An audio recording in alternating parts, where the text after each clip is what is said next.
Come to think of it may have been a pretty hot month temperature-wise, but here we were in July, and it was even hotter. Plus, the humidity was rising at such a ridiculous rate that my discomfort index was off the charts. The cheap-looking building that made up our high school were completely free of any fancy comforts such as air conditioners. The interior of the 1-5 classroom felt like a burning waiting room to hell, which made you wonder if the person who designed this place understood what amenities were. On top of that, we were in the first week of July, with finals around the corner, so my happy feelings had wandered off to somewhere in the vicinity of Brazil and wouldn't be returning anytime soon. Midterms had been quite a disaster, and at this rate, I seriously doubted I'd get a decent grade on my finals. And there was no denying that the problem was due to too much time spent on the SOS Brigade activities and not enough time devoted to studying. Not that I chose to spend my time on that crap, but a rule had been established in spring that every time Haruhi said something, I had to go from place to place for no real reason at all, and this was now part of my normal lifestyle. I really hated how I was growing accustomed to this practice. We were sitting in the classroom during a break with sunlight streaming in from the west. The girl sitting behind me poked me in the back with a pencil. "Do you know what day it is?" Haruhi Suzumiya said with a look on her face like she was a grade schooler on Christmas Eve. When she started showing this much emotion on her face, it's a signal that she's up to no good. I spent 3 seconds pretending to think. "Your birthday?" "No." "Asahina's birthday?" "No." "Koizumi or Nagato's birthday?" "I don't even know when those are." "Well, incidentally, my birthday is." "I don't care. You have no idea what an important day is, do you?" "You can say whatever you want, but as far as I'm concerned, it's just a really hot weekday." "Tell me what month and day it is." "July 7th. This seems like a stretch, but don't tell me you're talking about Tanabata." "Of course I am. It's Tanabata, you know. Every Japanese person is supposed to remember Tanabata." First of all, that actually began as a Chinese tradition, and Tanabata, the Star Festival, is supposed to be in the next month if you go by the Chinese calendar. Haruhi waved her pencil in front of my face. "Everything this side of the Red Sea is considered Asia." "Well, that's an odd way to describe geography." "We're in the same block for the World Cup preliminaries, right? And there isn't much of a difference between July and August. It's still summer." "Oh, really?" "Whatever. We have to do a proper job of celebrating Tanabata. I always throw myself into these kinds of events." "I'm pretty sure there are better things for you to throw yourself into. And more importantly, why is it necessary for you to tell me this? I could care less about what you want to do." "It's more fun if everyone participates. Starting this year, all the brigade members will get together for a big party on Tanabata."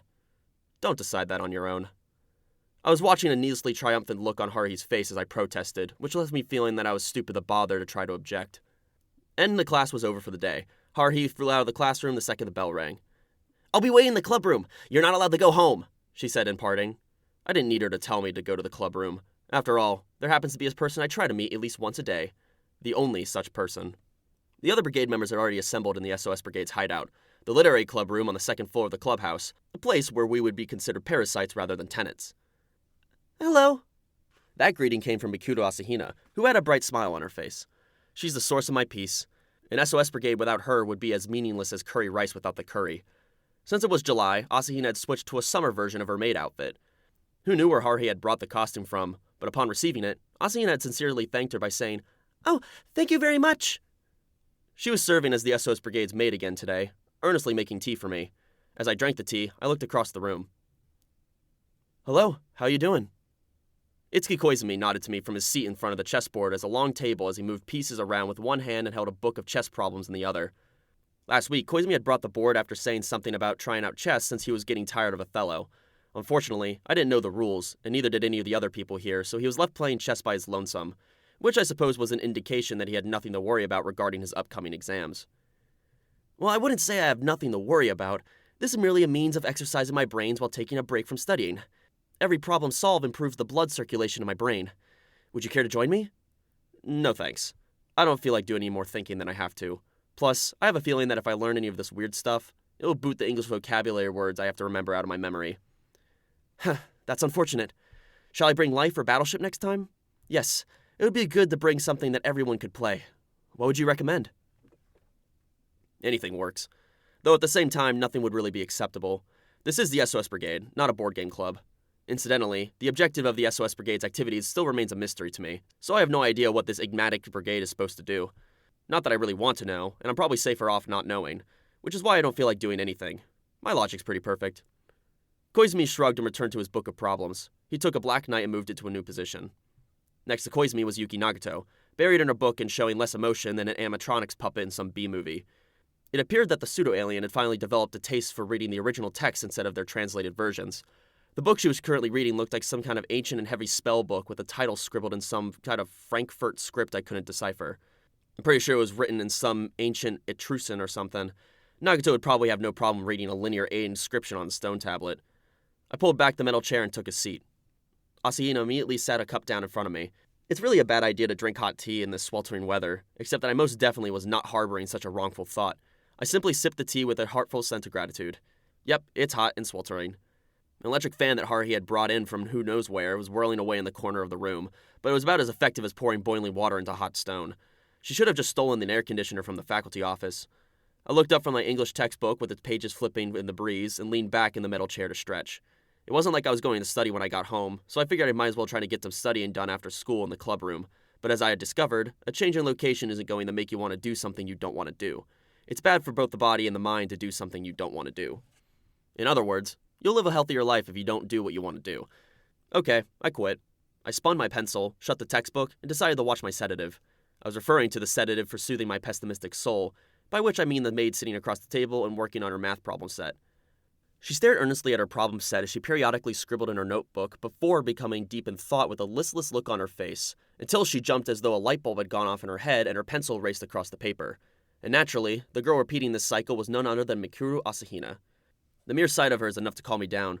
I was feeling so amiable that I could have been willing to donate more than just a few coins to the bell ringers on the streets. Asahina was so focused on studying math that she didn't even notice me watching her. Every one of her movements was enough to make me smile. In fact, I had a big grin plastered on my face. I felt like I was watching a baby seal. Oh shit, our eyes met. What is it? Did I do something strange? Asahina looked over in a fluster. That was quite a fine sight, and I was about to deliver some form of an angel metaphor when... Hey! The door flew open and a rude girl made her rude entrance. Sorries, didn't mean to be late. No need to apologize. Nobody was waiting for you. Haruhi showed up speaking in a boisterous tone with a chunky stalk of bamboo over her shoulder. It was a fresh one, thick with deep green bamboo leaves. Why did you bring that here? Are you planning on making a safe box or something? Haruhi puffed up in response. To hang wish cards on, obviously. Why? For what reason? No real reason. I just suddenly felt like doing it. It's been a while. Plus, we get to hang up our wishes, since today is Tanabata after all. As always, her actions truly had no meaning. Where'd you get that from? The thicket behind our school. Pretty sure that's private property. Damn bamboo thief. Who cares really? The roots are still under the earth, so it doesn't matter if one stalk on the surface is missing. Though it might be considered a crime if I stole the whole bamboo shoot. Anyway, I'm all itchy after being bitten by mosquitoes. Mikuru, can you apply some ointment on my back? Sorry, at once. Asahina quickly ran over with the first aid kit in her hands. She looked like a nurse in training as she took out the tube of ointment and stuck her hand under the hem of Haruhi's sailor uniform to reach her back. Haruhi continued talking as she bent forward. A little more to the right. No, that's too far right. Oh yeah, that's the spot. Haruhi closed her eyes like a kitten being scratched on its chin, but once the bamboo was placed next to the window, she stood on top of the brigade chief's desk, pulling a number of paper cards out of nowhere. She smiled cheerfully. Come on, write down your wishes. Nagato looked abruptly up. Koizumi had a mocking smile on his face. Asahina's eyes were as wide as saucers. This came out of nowhere, and now she's pulling leaves off the bamboo. Haruhi hopped off the desk with a flip of her skirt. But there are conditions. What? Kyon, do you know who grants wishes on Tanabata? Orihime or Hikiboshi, right? Correct. 10 points. Then, do you know what stars Orihime and Hikiboshi refer to? No clue. Vega and Altair, I believe. Koizumi promptly answered. Exactly. 85 points. Those are the exact stars I was referring to. In other words, we should hang the wish cards facing those stars, got it? What are you trying to say? And what would be the remaining 15 points cover? Ahem, was the arrogant response from Haruhi. Allow me to explain. First of all, it is impossible to travel faster than the speed of light. That fact is based on special theory of relativity. What's with the lecture out of nowhere? Haruhi reached into her skirt pocket, pulled out a crumpled up sheet of notepaper, and glanced at her notes. By the way, the distance from Earth to Vega and Altair are 25 light years and 16 light years respectively, which means that any data sent from Earth will naturally take 25 years or 16 years to reach its respective star, right? Okay, so what? You actually bothered to research this stuff? So it means that it'll take a fair amount of time before either god can read your wish. So our wishes won't be granted for a while. Make sure you write down whatever you want to happen in your future 25 years from now or 16 years from now. If you put down something like, I want a cool boyfriend by next Christmas, it's not going to be granted in time. Haruhi stated this emphatically as she waved her arms around. Hey, hold on a second. If it takes around 25 years to make the trip there, wouldn't it take just as long to return? So wouldn't our wishes be fulfilled in 50 years or 32 years? Ugh, Kyone, we're talking about gods here. They'll work that shit out somehow. This only happens once a year, like a 50% summer sale. And she ignores relativity when it suits her purpose. Okay, everybody. You all understand what's going on, right? We're doing 2 different kinds of wish cards. One set goes to Vega, and the other one goes to Altair. So write down whatever wishes you want to be granted in 25 years or 16 years. A completely unreasonable statement. First of all, you have to be pretty shameless to ask for 2 kinds of wishes. Besides, how can I make any wishes when I have no idea what I'll be doing in 25 or 16 years? The only thing I can think of would be that Social Security and Wall Street haven't gone belly up and are still functioning properly. Pretty sure that both Orihime and Hikoboshi would be annoyed by such wishes. They only get to meet each other once a year, so they'll probably feel that the government should deal with those issues themselves. At least, that's how I'd feel. Still, she always comes up with these pointless ideas. Does she have a white hole inside of her head or something? I wonder what universe her common sense is from. Well, you can't say for sure. Koizumi sounded like he was taking Haruhi's side, except he spoke in a soft voice that could only be heard by me. Suzumiya's actions may be eccentric, but nevertheless, she has a strong grasp on her common sense. Koizumi flashed his usual cheerful smile at me. If her pattern is thought as abnormal, this world would not be as stable as it is. The world would become a bizarre place governed by odd principles. How can you tell? I asked. Suzumiya wishes for a world to become a stranger place, and she happens to possess the power to reconstruct this world. You should be well aware of this. Yep, I sure am, though I still have some doubts. However, the world has yet to lose its reason, which means she is putting common sense before her personal desires. This is a rather childish example. Assume, for instance, that she wanted Santa Claus to exist. However, common sense dictates that Santa could not possibly exist. It would be impossible for someone to sneak in the highly secured houses late at night without being spotted by anyone, at least in modern times. And how does St. Nicholas know what every single child wants? He couldn't possibly have time to visit every home of every single good child in the world in one night. It's physically impossible. Any person who seriously thinks about this stuff has issues. You are absolutely right, which is why Santa Claus does not exist. I was only arguing against him because I didn't like how he was defending Haruhi, but I just voiced another question. If that's the case, shouldn't aliens, time travelers, and espers not exist the same way Santa doesn't? So why are you here? Well, that is why Suzumiya is growing frustrated with her own common sense. Her common sense denies her desire for a world where supernatural phenomena frequently occur. So in the end, her common sense lost? Well, I'm sure that unrepressed desires called Asahina, Nagato, and myself to this place and granted me mysterious powers, though I have no idea as why you are here. And let's keep it that way. At the very least, I, unlike you, am confident in the fact that I am normal. Though, I still don't know if I should be happy about that or not. Hey, over there! No whispering! I'm talking about something serious here. I suppose that the sight of Koizumi and me whispering had been an eyesore. Haruhi was yelling at us with her eyes narrowed, and we had no choice but to take the cards and pencils she handed us and return to our seats. Haruhi was humming as her pen raced across her card. Nagato just stood there staring at hers. Asahina had a puzzled look on her face as she was trying to solve the Gordian knot problem. Koizumi simply said, "What a quandary," in a carefree tone and tilted his head.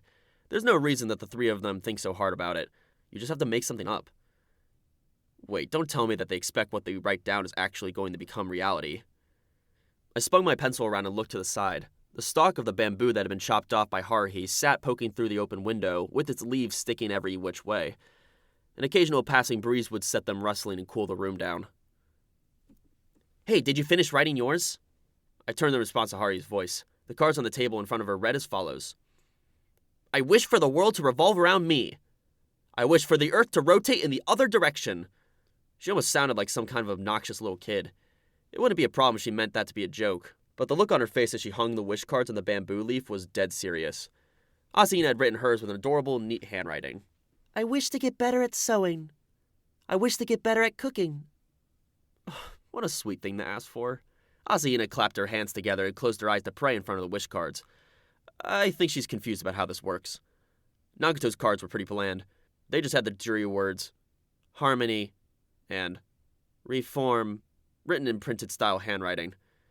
As for Koizumi, he was pretty much at the same level as Nagato with the phrases, the world at peace, and the peace and prosperity of my family. written in surprisingly messy handwriting. And me? My wishes were simple. After all, they wouldn't come true with another 25 or 16 years. I'd be a pretty old man by that point, so I'm pretty sure I'd wish for the following. Fork over money. Give me a 2-story house with a lawn. Ugh, you're such a Philistine. Haruhi commented in a tone of disgust as she looked at the wish cards I hung up. She's the last person who should be acting disgusted with someone. My wishes were far more productive than wishing for the world to rotate the other way. Well, whatever. Everybody, make sure you remember what you wrote down. The first point comes in 16 years. We're going to compete to see whose wish Hikibori grants first. Yes. Yes. I glanced over at Asahina, nodding earnestly as I sat down in my original metal chair. I turned to find that Nagato had gone back to reading her book. Haruhi had secured the long stalk of bamboo through the window before pulling a chair over next to it and plopping down. She plopped her elbow on the windowsill and stared up at the sky. The fact that she looked awfully gloomy from this side made me feel uneasy. She has severe mood swing issues. She was just shouting and yelling a second ago. I opened my textbook in an attempt to resume my studying and tried to memorize the different types of relative pronouns. 16 years, huh? That's a long time. I heard Haruhi murmuring behind me. While Nagato continued to read Western books in silence, Koizumi returned to playing chess by himself, and I memorized whole chunks of English translation. Haruhi spent the entire time sitting next to the window and keep looking up at the sky. I can't deny that she looks good when she keeps her mouth shut and stays still. I was wondering if she just decided to follow Nagato's brooding behavior, but a dejected Haruhi was creepy in its own right, because a sure sign that she was thinking about something that would cause trouble for the rest of the world. Still, Haruhi seemed to be in particularly low spirits today. She would look up at the sky and sigh deeply. She's getting creepier by the second. The fact that she's quiet now just means that will be a real horror later on. This is probably how Emperor Sutoku felt the first 2 or 3 days after being exiled to Sanuki. I heard the sound of paper rustling and looked up. Asahina, who had been staring at her problem set across from me, held one finger to her lips and winked her right eye as she passed me one of the extra cards. Asahina then gave Haruhi a quick glance before taking her hand back. She looked back down at me like a little girl who just exceeded the point off a prank. I was fully intent on being an accomplice as I drew the card Asahina had given me and took a look. Please wait in the club room after we're done. Mikuru. The message was written in small lettering. Naturally, I'll do what she asks. All right, that's it for today. The second Haruhi said that, she grabbed her bag and left the club room. It just felt so weird. A person who usually acted like a diesel truck that burned mass amounts of fuel was like a solar car today. Though it works out perfectly for me. Well, then I'll also excuse myself. Koizumi put away the chess pieces and stood up, and after nodding to Asahina and me, he left the literary club room. Nagato shut her book with a thud. Oh, so you're going to follow them out? Thanks. As I felt this sense of gratitude, Nagato walked over to me without making any sound like a cat. Here. She handed a piece of paper to me. It was another card. Handing me this doesn't mean I'm going to deliver it to the stars for you. And with that thought in mind, I looked down. A number of unintelligible figures had been drawn out on the card. What the hell is this? The Sumerian alphabet or something? The Enigma machine wouldn't be able to decipher this thing. My brow creased as I inspected these circles, triangles, and waves that really couldn't be considered pictographs or characters, and the next thing I knew, Nagato was spun around to pack up to go home and proceeded to trudge out of the club room. Whatever. I slipped the card into my pocket and turned to Asahina, who had been kept waiting. There's somewhere I'd like you to come with me. An invitation from none other than Asahina. I'd be struck by lightning if I turned her down. I'd jump into the blast furnace if she asked me to. Yeah, sure, where are we going? That would be 3 years ago. Where is what I asked, yet when was the response I got. Still, 3 years ago. My initial reaction would be, not again, but it managed to spark my interest, which reminded me that Asahina is technically an unknown entity who claims to be a time traveler. She was so adorable that I'd completely forgotten. Still, 3 years ago? That's where we're going? Which basically means time travel. Yes, exactly. Well, I don't really mind, but why me? What are we going to do? I'm sure that you'll find out when you get there, probably. What's that supposed to mean? I must have shown traces of suspicion on my face. Asahina frantically waved her hands around with tears in her eyes as she begged me. Please, just say yes without asking anything else, or else I'll be in big trouble. Okay then, I guess. Really? Thank you so much. Asahina happily jumped up and down as she clutched my hand. I mean, if Asahina's happy, so am I. Thinking back, Asahina's confession that she had come from the future had quite frankly been based solely on her own word. The appearance of the other Asahina, who had looked all grown up, had made me a believer, but I couldn't be positive that it wasn't just some kind of trick. In that case, isn't this a perfect chance to see some proof to support the theory that Asahina is a time traveler? So, where's the time machine? I was expecting something along the lines of climbing into some desk's drawer, but she told me no such gimmick was involved. So how are we going to travel through time? Asahina fidgeted with her fingers in front of her apron. We'll go from here. Huh? Here? I looked around the lifeless club room for no real reason. The two of us were alone. Yes, please sit down in the chair.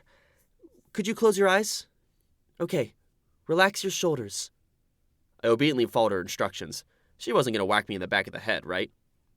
Kyon. I could hear Asahina's hushed voice in my ear as she stood behind me. She breathed softly. I'm sorry. I got a bad feeling and opened my eyes, which was when everything suddenly went dark. I experienced an overwhelming dizziness and I lost consciousness. As I completely blacked out, I thought for a second that maybe I should have refused.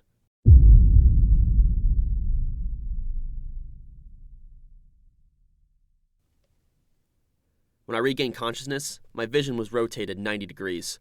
Things should have been vertical here were horizontal, like the street light sticking from left to the right, which made me realize that, yes, I was lying down. I soon discovered that she was the left side of my head felt especially warm. Are you awake? The voice of an angel brought out my daze. Could you lift your head soon? Or I'm gonna be... Asahina said this in a strained voice. I sat up and checked my surroundings. I was sitting on a bench at a park at night. I am at a loss for words. It would appear that I had been sleeping in my head in Asahina's lap, and since I had been asleep, I had no memory of the experience. What a waste. My legs are almost numb. Asahina shyly smiled down at me. I have no idea where she'd gotten changed, but she was wearing the North High sailor uniform instead of her maid outfit. I suppose she'd had enough time to get changed since it appeared to have been late in the evening. How long have I been asleep? And yeah, why was I asleep anyway? I didn't want to let you know how we time travel, since it's classified. Are you mad? No way. Absolutely not. If Haruhi had been the one responsible, I would have punched her in the face. But since it's Asahina, I'm totally fine with it. In any case, one second I was sitting in a chair in the club room with my eyes closed. The next thing I knew, I was in the park at the dead of night. And this park happened to hold a number of memories for me. It was like the park where Nagato wanted me to come that one time. Was this like a mecca for weirdos? I scratched my head. There was something I needed to ask about first. Asahina, what's the current date and time? Asahina, sitting next to me on the bench, replied, July 7th, 3 years before the day we set off from. Around 9 p.m., I think. For real? For real. She had a serious look on her face. That was awfully simple, but I'm not naive enough to take everything she says at face value. I need some kind of confirmation. Maybe I should check the time. I was about to mention this when I suddenly noticed a weight on my left shoulder. I flinched. Asahina's head rested on my shoulder. A sound sleep Asahina was leaning on me. What does she mean by this? Hey, Asahina? No response. Excuse me? I turn my head about 85 degrees to the left and find Asahina with her lips half parted and breathing softly as she slept. What the what? Out of nowhere, the bushes behind me began to rustle and my heart started to pound. What the what? Is she sound asleep? The person who spoke as she emerged from the dark foliage was another Asahina. Oh, Kyon, good evening. It was the gorgeous version of Asahina. The Asahina who had developed all sorts of places was a number of years older than the one sleeping next to me. A young, beautiful woman who retained her adorability despite filling out in a positive way. As she walked toward us, she wore the same white blouse and tight, deep blue miniskirt she had back then. From this perspective, the adult version of Asahina poked the sleeping Asahina cheek. I look like a child. Asahina, big, reached her hand out to familiarly touch Asahina's small sailor uniform. Was this how I looked back then? As I felt Asahina, small, softly breathing on my arm, I could only look up at Asahina, big, in a daze without moving a muscle. It was a role to guide you to this point. It is my role to guide you from here on. I stupidly attempted to question the smiling and voluptuous Asahina. What's going on here? Well, I can't give you any details, because they're classified, so I'll only ask nicely. I turned to look at the snoozing Asahina leaning against me. I put her to sleep. I couldn't allow her to see me. Why? Because I didn't want to run into myself when I was at this point in time. reasoning that sort of made sense, but not really. The alluring Asahina winked at me.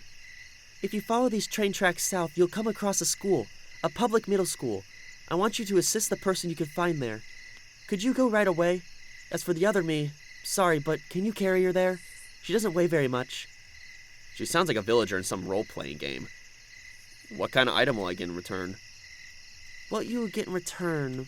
Let's see. The adult version of Asahina tapped her finely shaped chin as she stood deep in thought and smiling knowingly. Well, I can't personally offer you anything. However, you can kiss the me that's sleeping over there, but nothing more. And only while she's asleep, okay? Very attractive terms. Enough to make me want to pump my fist. The sight of Asahina sleeping was lovely enough to make me lose control, but that's a bit... It goes against my policy, both mentally and circumstantially. This is when I start to really hate my rational personality. It's time. I have to go. That's all the advice I get this time? Oh, and please keep a secret from her. Promise, okay? Want a pinky swear? Asahina Big stuck out her pinky and I unconsciously hooked mine with hers. We stood there for like a minute. Goodbye, Kyon. I'll see you again. And with that bright farewell, Asahina, Big, walked up into the darkness, disappearing out of sight in no time. She had no trouble leaving this time. Well, I thought to myself, I wonder how much time had passed for the adult version of Asahina since the last time she saw me. It didn't seem like she changed at all since our previous encounter when she had given me that bizarre hint. Perhaps this Asahina was from the earlier time than the previous one. I have no idea. I have no way of knowing. The only thing I did know that I'd be running into Asahina from a different time period again. I carried Asahina on my back, and she wasn't exactly light, but at the same time, I wouldn't say she was heavy, so she was somewhere between the two. Naturally, my steps began to slow. I'd be inclined to blame the innocent-looking face that was softly breathing into my ear. The back part of my neck she had been breathing on was all itchy. I did my best to avoid being seen by the people walking by as I carried this unconscious girl on my back. I must have walked for approximately 10 minutes through an increasingly uninhabited area. I turned the corner and arrived at my destination, East Middle School, a place I knew as Taniguchi and Haruhi's old school. Speaking of which, a familiar-looking person was clinging to the school gate. I couldn't possibly mistake the small shadow who was attempting to climb the metal gate. Hey. I began having doubts upon opening my mouth. The fact that I could recognize this person was quite a mystery, if I do say so myself. I could only see this person's back, and she was notably shorter. Her straight black hair was at a length that couldn't be classified as long or short. Maybe it was because I couldn't think of any other acquaintances who would be determined to climb over the school gate late at night. What is it?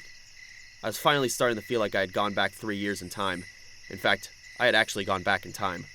The face that turned to look at me while she remained clinging to the gate was definitely younger than the face of the SOS Brigade chief I knew, but there was no doubt that those shining eyes belonged to Haruhi. The fact that she was haphazardly dressed in a t-shirt and shorts didn't make any difference. At this school, 3 years ago, Haruhi was a first year in middle school. Was she the one who Asahina wanted me to assist? Who are you? Pervert? Kidnapper? Awfully suspicious. The hazy glow of the streetlight illuminated the surrounding area. I couldn't read the minute expressions on her face, but the middle school first-year Haruhi was obviously glaring at me as though I was a suspicious person. Between her sneaking into the school the dead of night and my wandering around carrying a sleeping girl on my back, which would be considered more suspicious behavior? There's a question I don't really want to think about. What are you doing here, then? Well, isn't it obvious? I'm trespassing. You don't have to announce your criminal activities to the world. There are times where you shouldn't be aggressive. You know, perfect timing. I don't know who you are, but if you have time, give me a hand, or I'm gonna call the cops. I should be the one calling the cops on you. Still, I made a promise with the other Asahina. But yeah, I go back in time and I still have to deal with Haruhi. Haruhi hopped down from the gate and opened the padlock on the bar. Why do you have a key? I stole it when I had the chance. Piece of cake. That totally makes you a thief. Haruhi slowly slid the metal gate open and beckoned me inside. I approached the girl, who stood about a head shorter than she would be in 3 years, and readjusted my hold on Asahina. As soon as you passed through the main entrance of East Middle School, you would be on the school grounds and the school building was located beyond. Haruhi had began walking across the dark grounds in a diagonal direction. It's a good thing that it's dark. She wouldn't get a clear look at my face or Asahina's this way. Certainly, Haruhi had never entertained the notion that she'd run into Asahina and me back during her first year of middle school, so we needed to keep it that way. Haruhi headed straight towards the corner of the sports ground, leading me behind the athletic storeroom. A rusty cart, a rickety wheeled field line marker, and a few bags of lime lay piled on the ground. I took this stuff out of the storeroom earlier this evening and hid them here. Great idea, right? Haruhi bragged as she piled bags of powder, which appeared to weigh as much as she did, onto the cart and lifted the handle. She looked like a child as she struggled to push the cart along.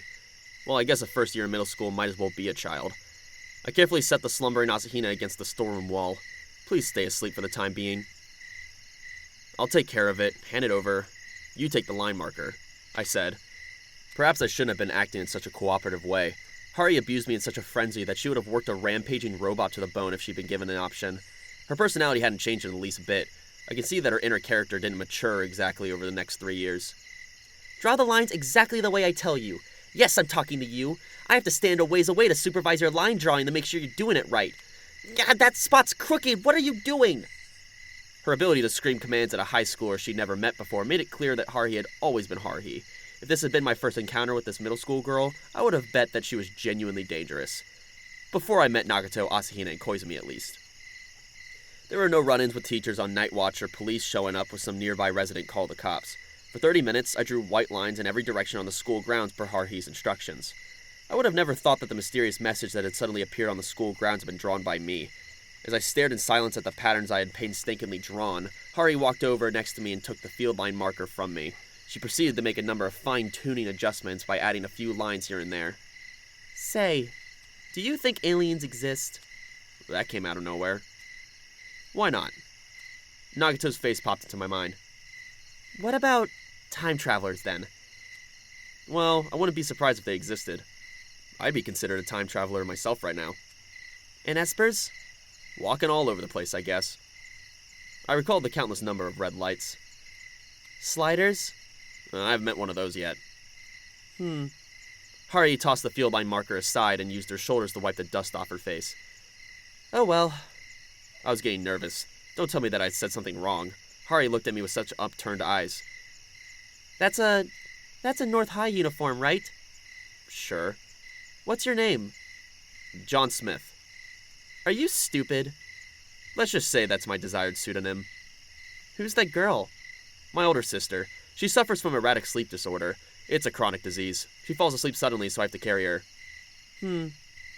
Haruhi bit her lower lip and turned to the side with a look on her face that said that she didn't believe me. Let's change the subject.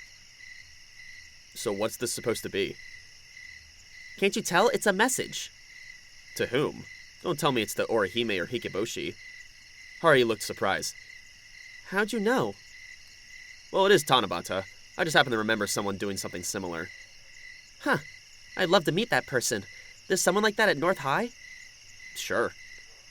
You're the only person now in the future who will ever be like that. North High, Haruhi murmured as she appeared to contemplate something. After staying as silent as a rock for a period of time, she abruptly turned around. I'm going home. I accomplished my objective. See ya. And then she stomped off. She didn't even thank me for helping her. Extremely rude behavior, but that's what I expect from Haruhi. And she never told me her name either. Though I guess that works out better for me, I'd say. I couldn't stay in this place forever, so I attempted to wake Asahina up. This was after I returned the cart and lime stolen by Haruhi to the spot behind the storeroom. The sight of Asahina sleeping like a kitten was enough to make me lose control, but I resisted those urges and slightly shook her shoulder. Huh? What? Once Asahina had opened her eyes, she began looking all around. What? She stood up. Where am I? Where are we right now? How am I supposed to respond? As I racked my brain for an answer, Asahina emitted a short gasp before staggering. Even in the darkness, I could tell that her face had turned pale. Asi began searching herself with both hands. My TPDD! It's gone! It's gone! Asahina looked like she was about to cry. Soon enough, she really was crying. She looked like a little girl as she cried with her hands to her eyes, but it appeared that this wasn't the time to be in high spirits. What's a TPDD? That would be classified. It's kind of like a time machine. That's what I used to come to this time, but I can't find it anywhere. We can't return to our original time without it. Huh? Why is it gone? I don't know. It should have been impossible to lose, yet I lost it. I recalled the other Asahina touching this one's body. Well, maybe someone will come save us. That's impossible, she sobbed. Asahina began explaining as she continued to sniffle. Established events on the time plane were supposed to be predetermined, so if a TPDD were to exist, it would be on her person. The fact that it was gone would be an established event, which would mean that its absence had been predetermined. Yeah, I don't really get it. So, in other words, what's gonna happen to us? She sobbed. Well, in other words, we're stuck. We'll be stranded on this time plane 3 years in the past, unable to return to our original space-time. We're in big trouble, was how I felt in my heart, but I didn't really feel nervous. The adult Asahina hadn't really given me any particular warning about the situation. She was probably the one who swiped the TPDD or whatever and created this current predicament. I assume that Big Asahina came to the past for that very purpose. An established event, right? From the perspective of Asahina who had came from a further in the future than this Asahina, it must have been predetermined. I looked away from the sobbing Asahina to glance across the school grounds. The baffling jumble of white lines designed by Haruhi and drawn by me sprawled across the field. These middle school staff and students had no idea what transpired, would probably find this creepy when they showed up tomorrow. I'll just have to pray that there aren't any aliens out there who would consider this an insult. And that's when I had a sudden revelation. After all, it's been dark. The only lighting in the school was provided by a few flickering streetlights and the mess of white lines that had been large in scale, so I couldn't really tell what the whole thing looked like until I was a fair distance away, which is why it took me so long to notice. I pulled the card Nagato had given me out of my pocket, the one with a number of unintelligible figures on it. There might be a way, I said to Asahina, looked at me in tears. I continued to stare at the card. The drawings on the card were exactly the same as the one Haruhi and I had scribbled all over the school grounds. After leaving East Middle in a hurry, we came to a stop in front of a fancy apartment in front of the station. Is this Nagato's home? Yes, I've never heard any specific details about how long she's been on Earth, but knowing her, she probably would have been on this world 3 years ago. Probably. I pressed the button for room 708 on the intercom at the apartment's entrance. There was a buzzing sound that let us know somebody had picked up on the other side. I could feel the warmth of a trembling Asahina's hand through my sleeve as I poked through the mic. Is this Yuki Nagato's residence? Was the response through the intercom. How should I put this? Would it help if I were to say that I'm an acquaintance of Haruhi Suzumiya? I could feel a chilling presence on the other side of the intercom. There's a brief period of silence, then... Come in. There was a click as the door unlocked. I got into the elevator with a nervous Asahina in tow. We rode it to the 7th floor as our destination was room 708, the one I previously visited while in the future. As soon as I rang the doorbell, the door opened, albeit slowly. Yuki Nagato stood inside. This suddenly felt surreal. Had Asahina and I actually traveled to the past? I had the wonder because Nagato looked exactly the same. The fact that she was wearing a North High uniform, the way she was impassively staring at me, and even her inorganic appearance, which seemingly had no body warmth or presence, added to the impression that she was actually the same as the Nagato I knew. However, there was something that this Nagato had that the more recent one didn't. The glasses she had been wearing when I first met her. The glasses Nagato had worn before she stopped being a glasses girl at some point were sitting on Nagato's face. Yo, I said as I raised one hand and gave a friendly smile. Nagato, as always, showed no expression on her face. Asahina was trembling as she hid behind me. Can we step inside? Nagato silently walked into the room. I took that as a yes and entered with Asahina. Nagato stood still, waiting for us to enter the room. I had no choice but to remain standing as I attempted to explain our situation. Where do I even begin? From the first day of school when I met Haruhi? That'll take a while. I gave her a general rundown, abridging various spots. I must have spoken for 5 whole minutes as she impassively stared at us through her glasses. A summary of Haruhi's story that lacks any real point, if I do say so myself. And so, the you from 3 years later gave this to me. Nagato scrutinized the card I presented without batting an eye and traced her finger over the weird characters. Kinda looked like she was reading barcode. Understood. Nagato simply nodded. Seriously? Wait, hold on. There was something else that bothered me. I put my hand on my forehead as I did some thinking. I've known Nagato for a while now, but 3 years ago, today for you. So in other words, the present you. Today would have been the first time you met us, right? I have to admit that I had no idea what I was saying. Nevertheless, Nagato responded and the edges of her glasses flashed. A calm and indifferent voice she answered. Yes. And so, requesting permission to access the memory correspondent to my time-divergent variant.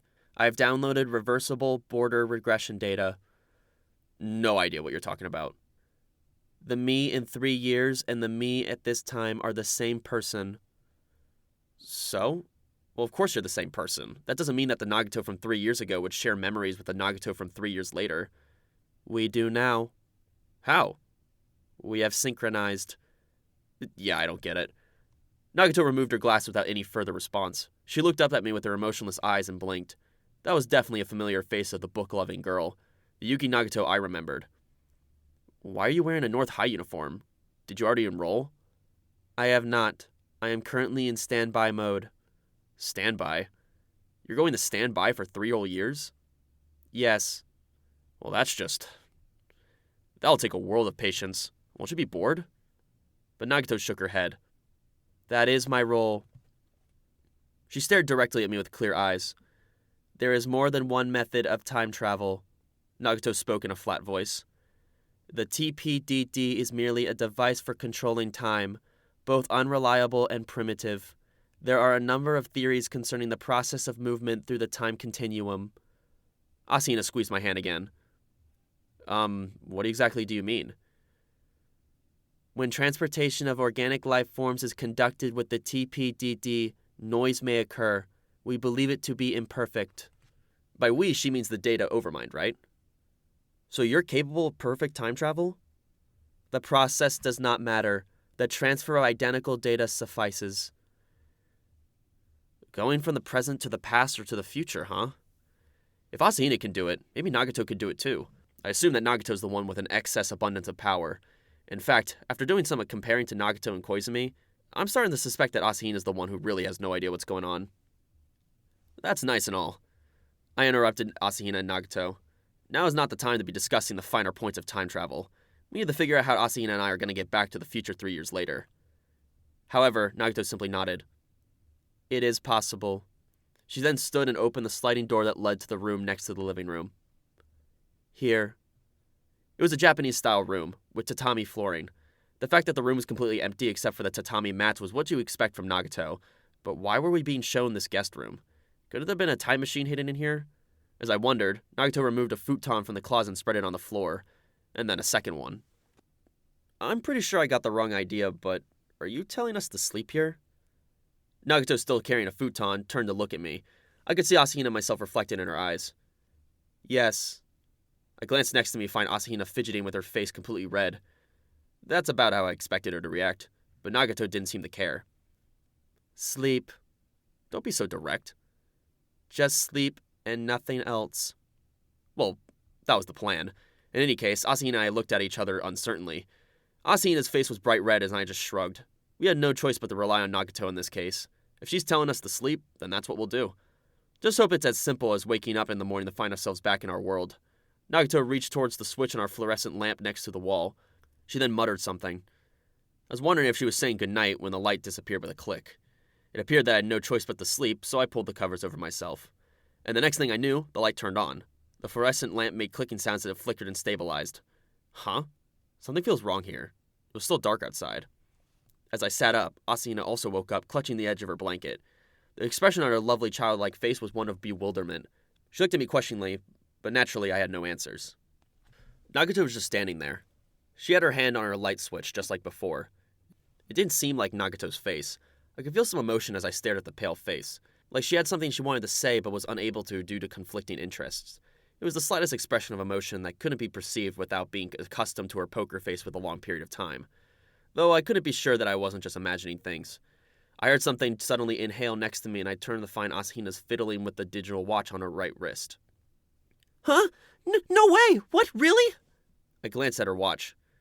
Don't tell me that thing's the TPDD. It isn't. It's just an atomic watch. One of those watches that synchronizes with the atomic clock through radio waves, huh? Asahina smiled cheerfully as she continued. Oh, it's wonderful. We returned. It's just past 9 p.m. on July 7th, the day we departed. I'm so relieved. She sounded like the world had just been lifted off her shoulders. The Nagato standing at the entrance was our Nagato. If you're going to differentiate between one by saying one was bespectacled and one wasn't, this one would be the latter. The Yuki Nagato had softened just a little bit. I could tell after seeing how she was 3 years ago. The Nagato before me right now had definitely changed from the Nagato I'd met in the literary club room when Haruhi dragged me there. I'm guessing it was so slight that even she couldn't tell. But how? Asahina asked in a daze. Nagato responded in a flat voice.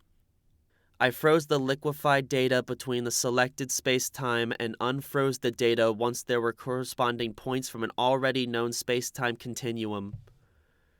Was that even comprehensible?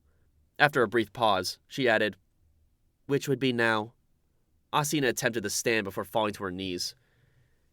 You couldn't have. Impossible. Nagato, you. Nagato remained silent. What? What do you mean? Nagato stopped time. She probably stopped time for this whole room we were in, for 3 whole years. And then at this time today, she unfroze us. Yes, Nagato confirmed. That's unbelievable. She stopped time. Whoa. Asahina sighed as she remained bent over. That's when I thought of something. It appeared that we had safely returned to our time 3 years later. After seeing Asahina's reaction, that was certain. She's incapable of hiding anything. Which is fine. The theory behind our return from 3 years ago involves stopping time. I can believe that. I have developed enough tolerance to accept just about anything at this point. That's fine too. Just fine and dandy. But this wasn't my first visit to Nagato's home. I've been invited inside just a little over a month ago, but I stayed in the living room the whole time and never entered the guest room. I didn't even know about its existence. Which means, what does this mean? I looked at Nagato. Nagato looked back at me. So basically, when I visited this place to hear the crazy spiel, another me had been sleeping in the next room? What the hell? Isn't that what this means? Yes, Nagato replied. I was feeling dizzy. So in other words, you already knew everything back then? About me? About what happened today? Yes. From my perspective, my first meeting with Nagato had been on that day in the season of the newly green leaves when Haruhi came up with the idea of establishing the SOS Brigade. However, Nagato had met me earlier, on Tanabata, 3 years ago. As far as I was concerned, that meeting had occurred just a moment ago, but 3 years had passed since. I'm gonna go insane. Asahina and I stood in a daze together. I know that Nagato is capable of many things, but I never would have dreamed that she could stop time.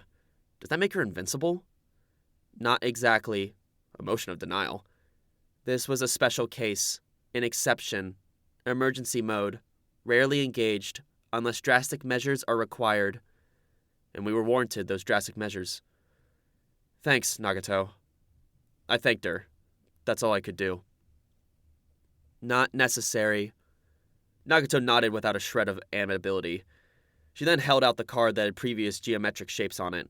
As I took the card, I noticed the quality of the paper had deteriorated, as if it had been sitting there for 3 years. By the way, can you read what the writing on the card says? I didn't expect anyone to be able to read Haruhi's made-up message, so I was kind of joking.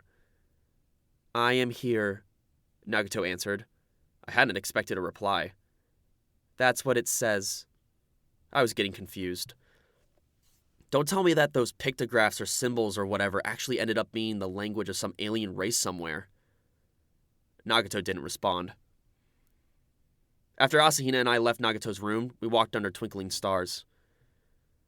Asahina, what was the point of me going back to the past? Asahina earnestly thought for a moment before looking up and speaking in a faint voice. I'm sorry. The truth is that I don't really know. I'm at the bottom of the chain. No, a peon. I'm kind of like an intern. Yet you're so close to Haruhi. Well, that's because I never expected to be caught by Suzumiya. She pouted as she spoke. Your face looks adorable like that, Asahina. I just follow orders from my superiors. Or I mean, the people at the top. So I don't know the meaning behind any of my actions. As I watched Asahina speaking bashfully, I wondered if those superiors included an adult version of Asahina. I had no basis for that assumption. It was simply because she and the normal Asahina were the only time travelers I knew. I see, I murmured, tilting my head. I still don't get it. The adult version of Asahina had come to give me a hint, so she should have known what would happen to us. But she didn't tell us anything to the present Asahina. What does that mean? After some groaning, I decided there was no way for me to understand something that Asahina didn't. Like Nagato said, there are many processes for time travel. Time travelers have their own rules and regulations to follow. Someone will explain it to me one day, when all of this is over. I parted ways with Asahina in front of the station. Her tiny figure bowed to me over and over as she reluctantly walked away. I also began heading home, which was when I realized that I left my bag in the club room. The next day, which would be July 8th. It felt like the next day to me, but physically, it had been 3 years and a day since I'd gone to school. Empty-handed, I went straight to the club room and grabbed my bag and headed to my classroom. I assumed Asahina had come before me since her bag wasn't there. Asahina was already in the classroom staring out the window with an impressed look on her face, like she was ticking off the seconds before the arrival of aliens. What's wrong? You've been awfully melancholy since yesterday. Did you eat a poisonous mushroom or something? I sat down in my seat. Haruhi sighed in an exaggerated fashion. Not really. Just remembering something. The Tanabata season holds some memories for me. I felt a chill down my spine, but I won't ask what those memories really might be. Oh, really? Haruhi turned back to stare at the clouds. I shrugged. I have no intention of playing with fire around a bomb fuse. That's how a person with common sense would act. After school, in the literary club room that had been turned into the SOS Brigade's hideout, Haruhi simply delivered the order, "Clean up the bamboo leaves, we don't need them anymore," and left. Oh well, she'll be back to her usual crazy self tomorrow and telling us to do impossible things. That's just kind of the person she is. Asahina was nowhere to be seen. The only other people in here were Yuki Nagato and Koizumi, who were playing chess with me.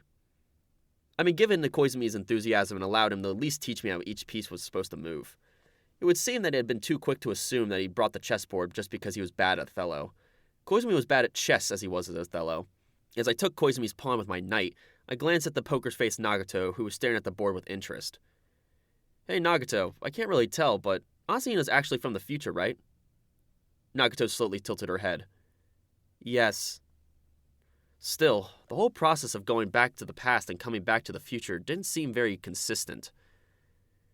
Yeah, if time has no continuity, if we traveled 3 years into the past and then slept until the present time, the present we're in right now would be a different world from the yesterday we departed from. But in the end, I had given Haruhi unnecessary information, and there was a possibility that information had brought Haruhi to North High to search for a non-human life. So it's possible that none of this would have happened if I hadn't gone 3 years into the past. Which means that there is continuity between the past and the future. That would contradict the explanation I'd heard from Asahina. I could at least figure that out by myself. Axiomatic set theory cannot prove the intimities with itself without intimities, Nagato said flatly. I guess you could say she was showing emotion from a relative standpoint. You may consider that be an adequate explanation, but I have no idea what you just said. Nagato exposed her pale throat as she looked up at me.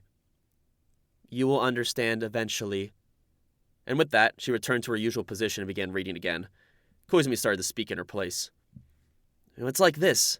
My king is currently in check by your rook. What a quandary. Where should it escape? As Koizumi spoke, he lifted his king and dropped it into the shirt pocket. He then spread his arms like a magician. Well, was there anything inconsistent about my actions?